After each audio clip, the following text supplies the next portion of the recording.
Oxford today about a Delta drug conspiracy takedown. Let's listen in. Get to you, and at the end of that, we're going to take a few questions, so don't worry. But we're here today to talk about some incredibly serious allegations that mark it's just a monumental betrayal of public trust, is what we're talking about here today. We're here today to announce the indictment and arrest of 20 individuals, most of them law enforcement officers in the Mississippi Delta region. The indictments generally allege the taking of bribes to attempt to aid and abet drug trafficking, as well as associated crimes. The first indictment that I'll talk about involves a conspiracy whereby law enforcement officers and their accomplices are alleged to have agreed to provide safe passage for illegal narcotics and drug proceeds to the Mississippi Delta region, and ultimately on the last of those runs into Memphis itself. And they did this in return for bribe payments, for money. They are also indicted for related firearms offenses and, of course, individual counts related to specific runs throughout the Mississippi Delta. Indicted in this conspiracy are the following individuals, and when I'm giving you this list of places of employment, a lot of them are still employed, or were up to today, in those places, but the places I'm referring to where they're employed, that's really during the times that are relevant to the charges in their indictment. So indicted in this particular conspiracy were Brandon Addison, who's a Mississippi law enforcement officer employed by the Hollandale Police Department and the Humphreys County Sheriff's Office at times relevant to the indictment. Javari Howard, a Mississippi law enforcement officer employed by the Metcalf Police Department and later, during the course of the investigation, the Hollandale Police Department. Milton Gaston, the elected sheriff of Washington County, Mississippi. Truron Grayson, who was employed by the Humphreys County Sheriff's Office. Bruce Williams, who was the elected, or is at the moment, the elected sheriff of Humphreys County, Mississippi. Sean Williams, who was employed by the Yazoo City Police Department. Dexter Franklin, who was employed by the Washington County Sheriff's Office. Wendell Johnson, who was employed by the Bolivar County Sheriff's Office. Now, I want to take note on this particular name. When you see the indictments themselves, you're going to have 22 names. I'm about to explain why we're telling you 20 people are now charged. And so this next individual who appears in the indictment, I want to make this very clear. Based on information obtained today, the charges against Amber Holmes have been dismissed. She's no longer charged in this case and is no longer implicated in any wrongdoing related to this investigation. The remaining co-defendants on that first indictment, the large one, are Marcus Nolan, Hassan Roach, Jeremy Salas, Torio Chaz Wiseman, Pierre Lakes, and Derek Wallace. The first four of those individuals I named escorted alleged drugs on runs on a run to Memphis, and likewise the last two persons I named, Mr. Lakes and Mr. Wallace joined the conspiracy on a trip that was taken by a number of the co-conspirators to Miami, Florida. Watch what magnesium does to your body. A separate indictment charges a conspiracy as follows. It's essentially the attempt to aid and abet the transport and distribution of illegal narcotics in return for bribes, related offenses regarding the carrying of firearms while doing that, and that the crux of that indictment was the transport of what the defendants thought were 25 kilograms of cocaine through the Mississippi Delta. And those defendants are Jamario Sanford, who is employed at the Greenwood Police Department, Marvin Flowers, who is employed at the Sunflower County Sheriff's Department. And again, this is the second of those names I mentioned to you. You'll see in an indictment the name Taquana Rucker, and again, based on information obtained today, The charges against Ms. Rucker have been dismissed. She's no longer charged in this case and is no longer implicated in any wrongdoing in this investigation. A further indictment charges Martavius Moore, who's a police officer in Greenville, Mississippi, with aiding and abetting the transport of what he thought was 25 kilograms of cocaine and carrying a firearm, of course, during that. Marquavius Bankhead was a patrolman with the Mississippi Highway Patrol, and he has been indicted, and he's no longer with the Highway Patrol. He has recently resigned from the Highway Patrol. He was indicted for, again, aiding and abetting the transport of 25 kilograms of cocaine, or what he thought was that. Chaka Gaines with the Greenville Police Department was again charged with attempting to aid and abet the transportation of narcotics, essentially to traffic drugs through the Delta, and was likewise charged with a firearm offense related to that.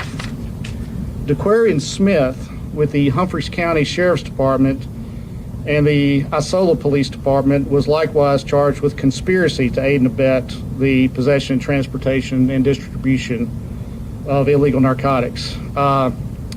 Finally, and this is always important to say at one of these, I'd remind everybody present that an indictment is just that, it's an allegation. That indictment, those allegations have to be proven in a court of law. Everybody in this country operates under the presumption of innocence, and nothing's changed about that.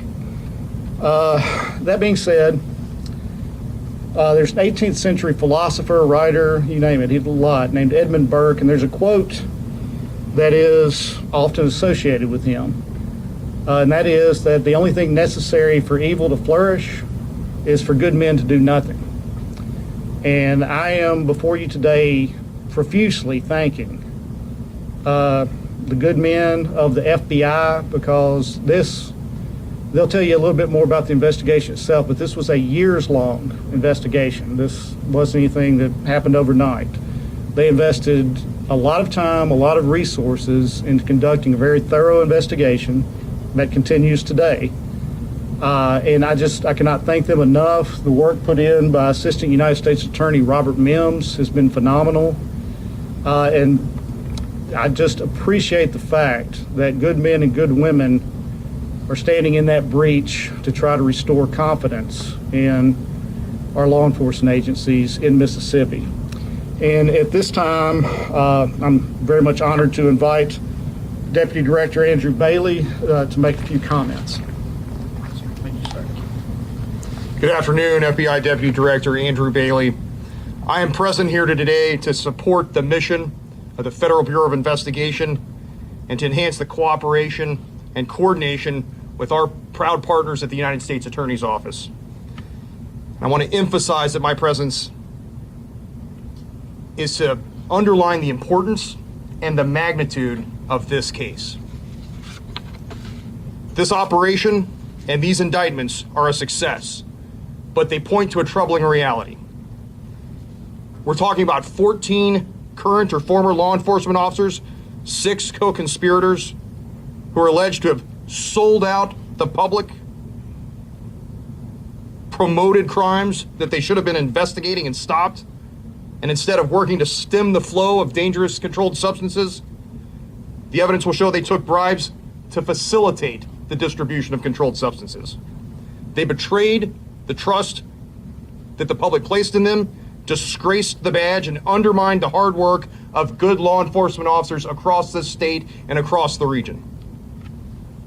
This corruption permeated all levels. It extended across multiple counties and multiple jurisdictions in the state of Mississippi and beyond.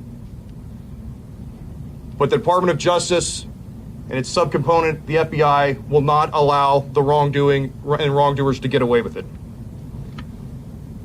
We will stop these kinds of disgraceful and shameful abuses of public office, and will prove that we will not tolerate corruption amongst America's criminal justice system. I want to acknowledge the brave men and women of the FBI Jackson Field Office and the incredible work they did leading this multi-year complex investigation. I want to thank members of the SWAT and HRT teams for their professionalism in apprehending the suspects, these corrupt officers, without incident. I want to thank our state and local partners for supporting this team effort. I want to thank the Criminal Investigation Division's Public Corruption Unit for leading these efforts. I want to thank the United States Attorney, Clay Joyner, for his partnership in this endeavor, and Attorney General Bondi and the entire DOJ for their leadership and guidance in these matters. This administration has worked tirelessly to support the FBI's work across the country, and we are grateful. As to the broader significance, public corruption is a crime against the entire community, against all citizens, and against the rule of law itself. It leads to the loss of trust in law enforcement and erodes the justice system, thereby endangering citizens. Mississippi communities deserve better. The American public deserves better.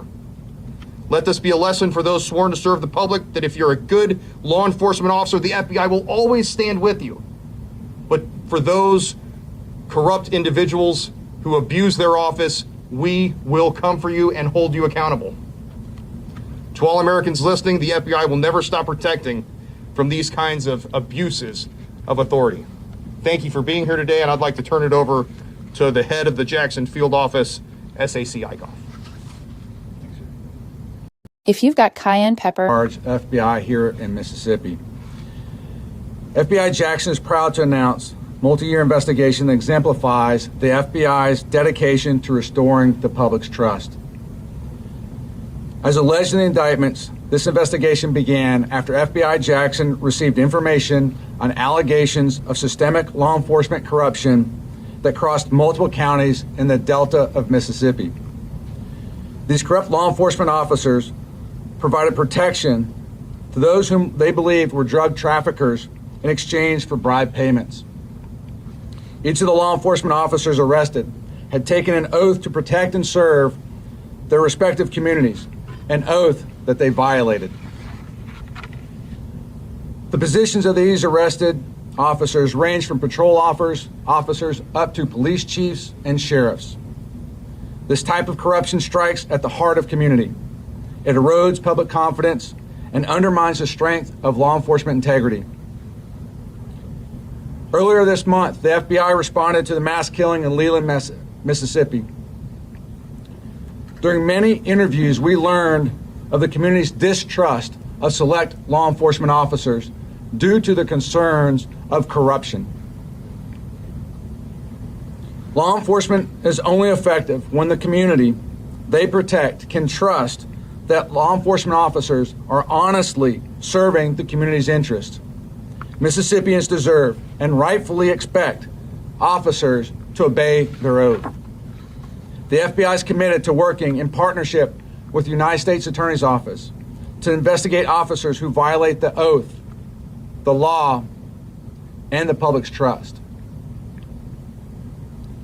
We would not be here today if it was not for the dedication of the men and women of the FBI, and in particular the case team that have devoted years focused on bringing trust, renewing trust, restoring trust of law enforcement, specifically within the Delta region.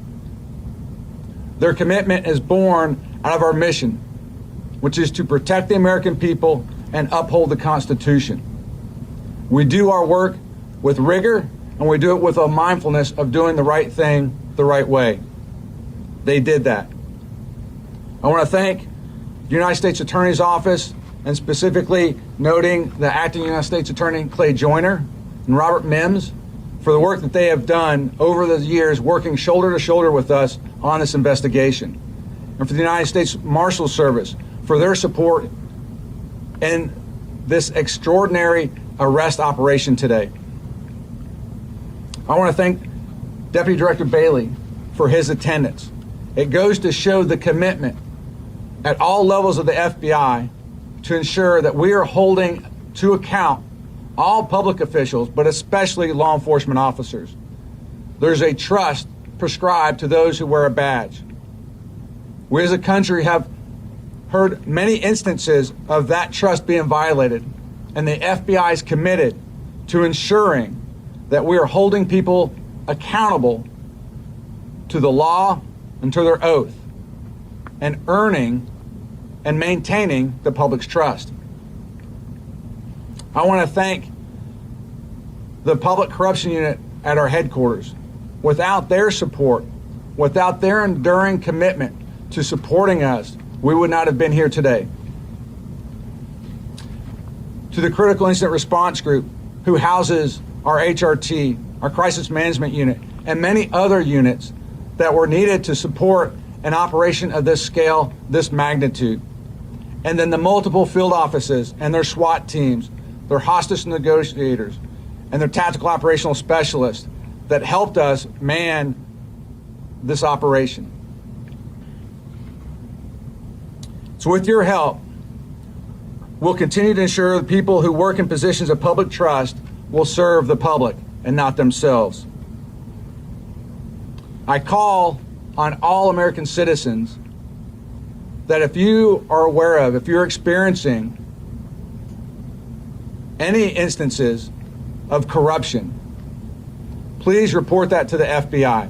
You can contact us at 1-800-CALL-FBI or online at tips.fbi.gov. Thank you. At this time, we'll take a few questions. Jackson Appleton newspaper. Yes, ma'am. Will there be another roundup with people? Because the sheriff in Sunflower County said that. The FBI beginning to take questions as they wrap up a press conference in Oxford. The Bureau calling a situation a major betrayal of trust. 22 law enforcement officers from multiple agencies across the Delta have been indicted on federal charges. The FBI says a group which includes officers from Hollandale and Greenville, a former Mississippi Highway patrolman, and a member of the Bolivar County Deputy's Office, along with the actual sheriffs from Washington and Humphreys counties. The feds allege they and others took bribes in connection with drug trafficking and other crimes across the Mississippi Delta. Those indictments include conspiracy and the transport of illegal drugs. 16 WAPT's Brooklyn Joyner will join us later in the show with more on this big story.